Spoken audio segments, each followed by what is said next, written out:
Setelah dilibatkan dalam penyidikan kasus kematian Brigadir Yosua pada Minggu kedua Juli lalu, Komisi Nasional Hak Asasi Manusia atau Komnas HAM akhirnya merampungkan laporan pemeriksaan dan telah diserahkan secara langsung oleh Ketua Komnas Ahmad Taufik Damanik kepada Inspektorat Pengawasan Umum atau Irwasum Polri Agung Budi Marioto pada Kamis 1 September kemarin di kantor Komnas HAM Jakarta Pusat. Setidaknya ada 3 kesimpulan dalam laporan tersebut yang dipaparkan oleh Komisioner Bidang Penyuluhan BK Ulung Hapsara. Pertama, soal terjadinya extrajudicial killing dalam kasus Brigadir J. Lalu kedua, disimpulkan tidak ada tindak pidana kekerasan atau penganiayaan. Serta ketiga, Komnas HAM menyatakan adanya pelecehan seksual terhadap Putri Chandrawati dan kejahatan tindak pidana obstruction of justice dalam kasus Brigadir J yang saat ini masih diselidiki oleh tim Sus Polri. Berikut adalah pernyataan lengkapnya. Pembunuhan Brigadir J merupakan extrajudicial killing. Berdasarkan hasil autopsi pertama dan kedua ditemukan fakta tidak adanya penyiksaan terhadap Brigadir J melainkan luka tembak. Terus kemudian terdapat dugaan kuat terjadinya peristiwa kekerasan seksual. Kemudian terjadinya obstruction of justice dalam penanganan dan pengungkapan peristiwa kematian Brigadir J. Selain itu, berkaitan dengan rampungnya hasil penyidikan, Ketua Komisioner Ahmad Taufik Damanik juga menyampaikan posisi laporan Komnas HAM yang hanya sebagai pembanding untuk mencapai keadilan, dan di saat bersamaan menerangkan kalau dengan selesainya laporan Komnas ke pihak kepolisian, maka tugas lembaganya dalam penyidikan kasus ini secara resmi diakhiri, namun tetap berlanjut ke fungsi pengawasan. Saya sebagai Ketua Komnas HAM dengan Pak Irwasum sebagai Ketua Tim Sus ingin menyampaikan kepada publik semua bahwa tugas Komnas HAM dalam pemantauan dan penyelidikan kami akhiri, tetapi tentu saja masih ada tugas lain dari Komnas HAM yaitu melakukan pengawasan di dalam proses selanjutnya sampai nanti di persidangan. Sedangkan untuk rekomendasi lengkap yang juga dipaparkan oleh BK Ulung Hapsara, setidaknya ada 6 poin penting.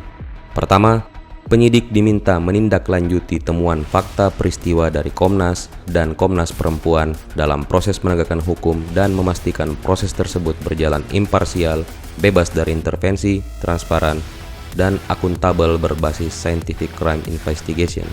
Kedua, Komnas HAM bersama Komnas Perempuan meminta kepolisian menindaklanjuti dugaan kekerasan seksual yang terjadi pada Putri Chandrawati di Magelang dengan memperhatikan prinsip-prinsip HAM dan kondisi kerentanan khusus. Ketiga, Komnas HAM meminta Polri untuk memastikan penegakan hukum tidak hanya sebatas pelanggaran disiplin atau kode etik saja, tapi harus menuntaskan sampai ke tahap dugaan tindak pidana termasuk kepada para aparat kepolisian.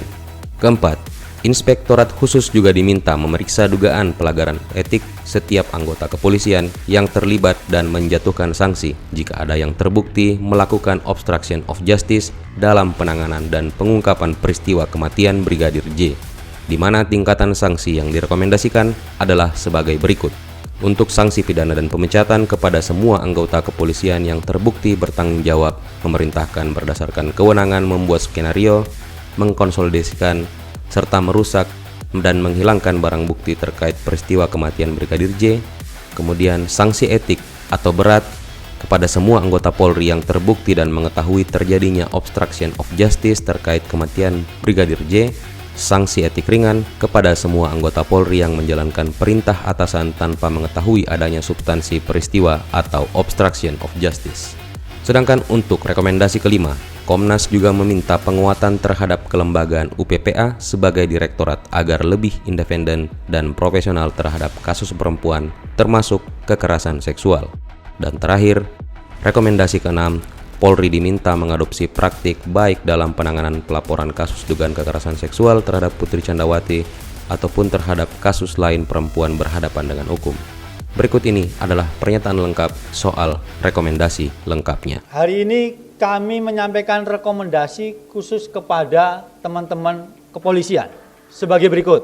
Meminta kepada penyidik untuk menindaklanjuti temuan fakta peristiwa oleh Komnas HAM dan Komnas Perempuan tentu saja dalam proses penegakan hukum dan memastikan proses tersebut berjalan imparsial, bebas dari intervensi, transparan serta akuntabel berbasis scientific crime investigation.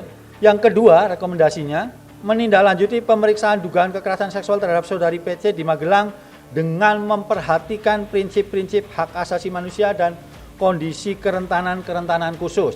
Yang ketiga, memastikan penegakan hukum tidak hanya sebatas pelanggaran disiplin atau kode etik saja, tetapi juga dugaan tindak pidana dan tidak hanya terhadap terduga pelakunya saja, tetapi juga semua pihak yang terlibat. Kemudian meminta kepada Inspektorat Khusus untuk memeriksa dugaan pelanggaran etik setiap anggota kepolisian yang terlibat dan menjatuhkan sanksi kepada anggota kepolisian yang terbukti melakukan obstruction of justice dalam penanganan dan pengungkapan peristiwa kematian Brigadir J. Ada 3 klaster tentang sanksi ini. Yang pertama adalah sanksi pidana dan pemecatan kepada semua anggota kepolisian yang terbukti bertanggung jawab, memerintahkan berdasarkan kewenangannya membuat skenario, mengkonsolidasikan personil kepolisian, dan merusak serta menghilangkan barang bukti terkait peristiwa kematian Brigadir J. Yang kedua, sanksi etik berat atau kelembagaan kepada semua anggota kepolisian yang terbukti berkontribusi dan mengetahui terjadinya obstruction of justice terkait peristiwa kematian Brigadir J. Yang ketiga, sanksi etik ringan atau kepribadian kepada semua anggota kepolisian yang menjalankan perintah atasan tanpa mengetahui adanya substansi peristiwa dan atau obstruction of justice. Kemudian ada rekomendasi yaitu menguatkan kelembagaan UPPA sebagai direktorat agar menjadi lebih independen dan profesional dalam penanganan pelaporan kasus kekerasan terhadap perempuan termasuk kekerasan seksual. Kemudian mengadopsi praktik baik dalam penanganan pelaporan kasus dugaan kekerasan seksual terhadap saudari PC pada kasus lain perempuan berhadapan dengan hukum.